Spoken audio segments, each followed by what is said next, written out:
I'd like to welcome the audience for my research presentation that is entitled The Determinants of Employee Engagement in Selected BPOs in MAKATI Towards the Enhancement of Middle Management Relationship, Basis for a Proposed Model and Human Resource Action Plan. This all started with the rise of the BPO industry, pioneered by the former President Arroyo in 2006. Now, the BPO sector is a multi-billion-dollar industry in which the Philippines is the preferred destination to put up a BPO company. The BPO almost employ around 1.2 million Filipinos, and this is expected to grow by 4% between 2019 to 2022. From this 1.2 million Filipinos, 64% of this workforce presents the millennials.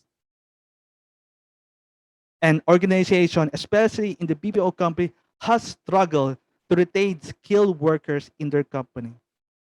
And why is that? Because employers fail to utilize their abilities that led to meager output. And also, the one-size-fits-all strategy no longer serves the demands or no longer meet the needs and wants of these diverse groups. And with this group, they tend to look for other jobs, for better opportunities, and also good working environment. And this costs companies millions to hire, retrain, and deploy new workers in the workplace. That interrupts operations and also affects the service quality they provide to their clients. According to study, 40% of these millennials plan to leave their current workplace within 2 years. Why is that?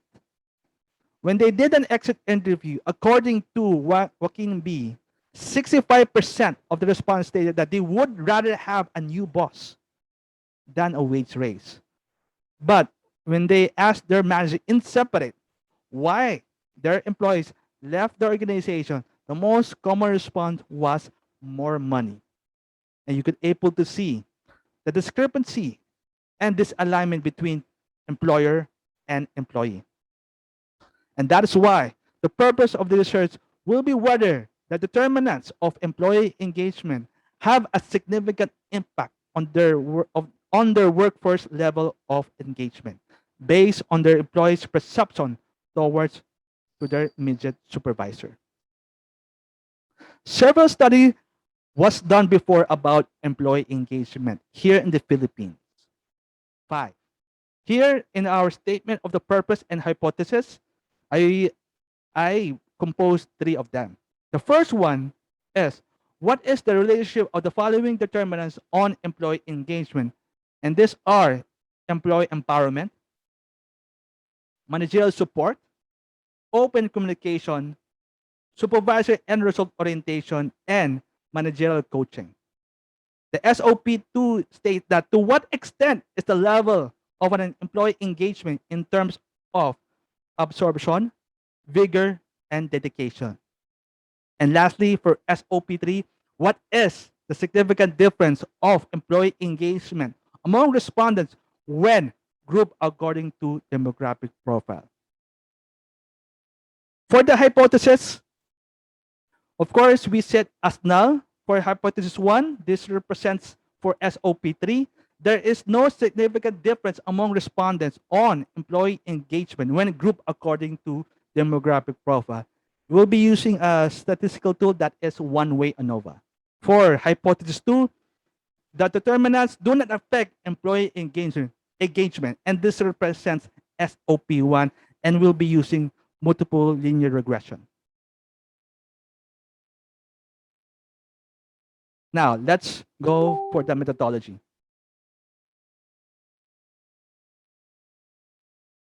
The research is a descriptive research design as it examines the relationship between variables of employee engagement and its determinants through a numerical approach to explain and analyze its findings.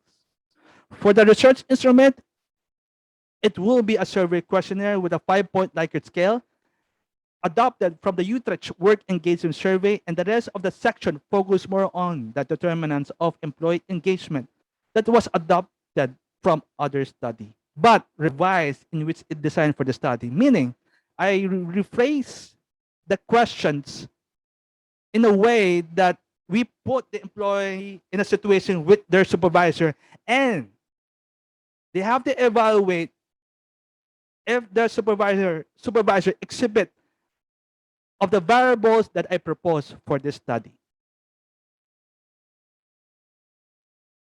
The method of data collection will be a stratified sampling, dividing the population into strata. We are focusing more on the operation side, specifically for the position for call center agents and back office personnel with their immediate supervisor.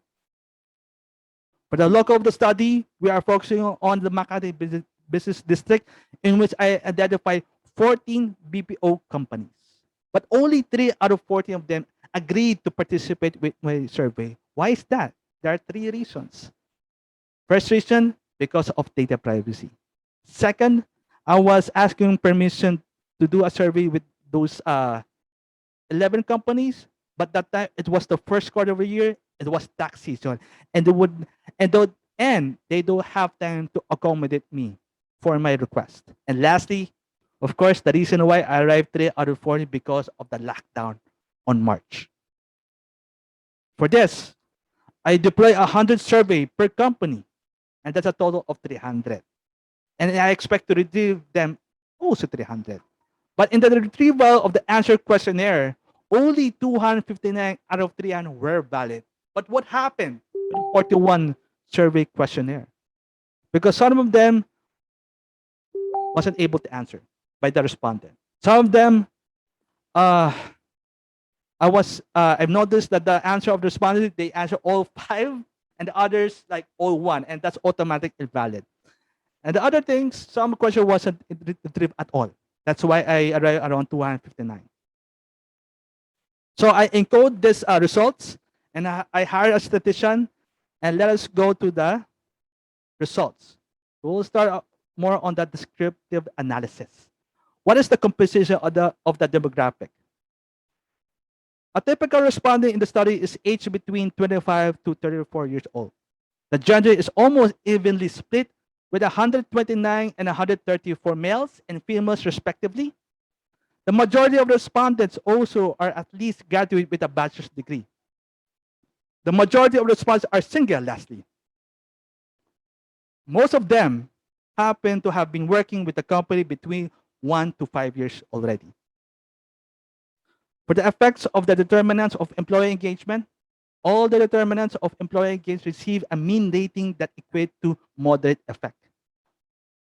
The highest will be the supervisory and result orientation with the highest rating of 4.02, followed by managerial support with 3.99, open communication with 3.98, managerial coaching with 3.97, and the lowest will be employee empowerment with 3.96. Now, to the extent of the level of employee engagement, we are referring to SOP2. All areas component of employee engagement receive a mean rating which pointed to agree. The lowest rating of these 3 is the absorption, with the lowest rating of 3.68, followed by vigor receives a rating of 3.83. But for dedication, who stood out with the highest rating of 4.05?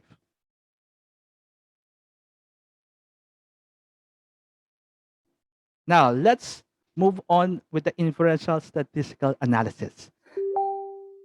If you still remember, I referred to SOP3, in which we are to measure the significant difference of employee engagement when grouped according to demographic profile. For the case of gender, there is a significant difference between male and female, in which the female respondents gave a significantly higher rating on the areas of supervisory and result, employee empowerment, managerial coaching, and open communication. And this confirmed from studies like Madame and Stevastava, females are more satisfied with their work and have more positive view of their senior management than do males.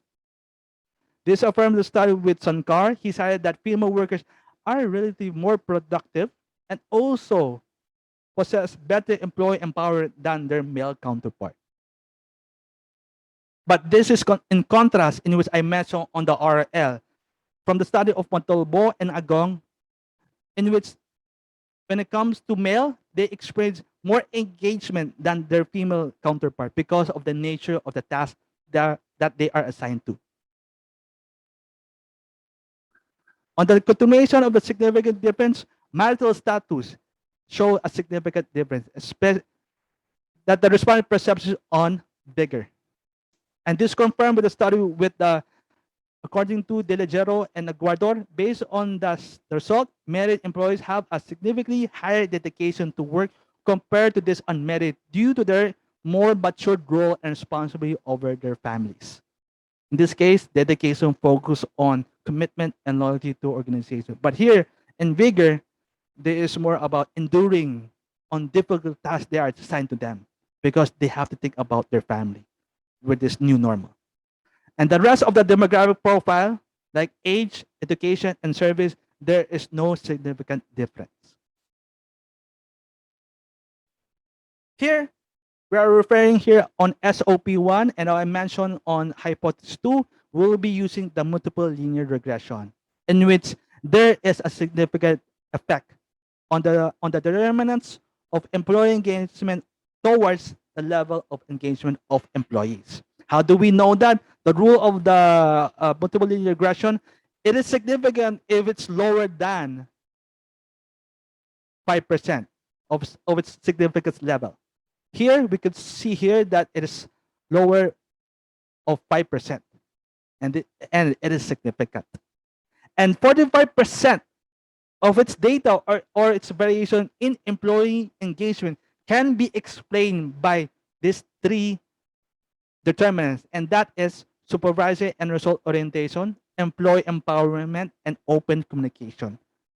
How do we know that these are the predictors that influence employee engagement based on this one of this T statistics or P value, in which the rule is if the P value is less than 5% or the level of significance, it is significant. And you could see here, these three. But what does it mean about this one? Here, a unit increase in the response rating on supervisory and result orientation lead to increase of 19% increase in his/her level of employee engagement. For the employee empowerment, it caused a unit increase of employee empowerment lead to increase of 15% increase in his/her level of employee engagement. While for open communication, a unit increase leads to a 12% of his/her level of employee engagement. Now, let's get back with our hypothesis. In our hypothesis, we mentioned about it is null. Now, we have proven in the result there is significance. Now, rephrasing the hypothesis for hypothesis 1, there is a significant difference among respondents on employee engagement when grouped according to demographic profile, specifically for gender and marital status. For hypothesis 2, the determinants does affect employee engagement, specifically for the variables for supervisory and result, employee empowerment, and open communication that have a significant influence, or it can predict the level of employee engagement. With the results, we arrive with our conclusion and recommendation, in which I recommend for HR department in which they should conduct intervention programs to improve the employee-employee relationship. One such example, through leadership program that may improve the people management skills for future managers. Another, also in the study in which I mentioned on the one-way ANOVA of the significant difference, I suggest for the HR department, they should conduct an intervention such as focus group, third-party intervention, survey feedback, or personal interview to find out if there is any inequality of opportunity or any unfair treatment among the workforce. Lastly, for our model in which I mentioned in my title, I recommend for middle management to practice these three variables that I mentioned on the results. And how do we apply this? Through HR programs like town hall meeting, career development program, mentorship programs, and development of an enterprise social media, in which in which I believe that will influence employee engagement. How do we know that these HR programs are effective of influencing employee engagement? And that is why I propose a KPI or knowledge performance indicator like performance rating, turnover rate, employee productivity rate, employee satisfaction score, net promoter score, average time to achieve goals. Once we get the data of the results of this HR program, we can give a feedback to the middle management on what areas they need to improve and which HR programs they need to revise so they get able to influence employee, so they can increase employee engagement in their company. And that's the end of my presentation.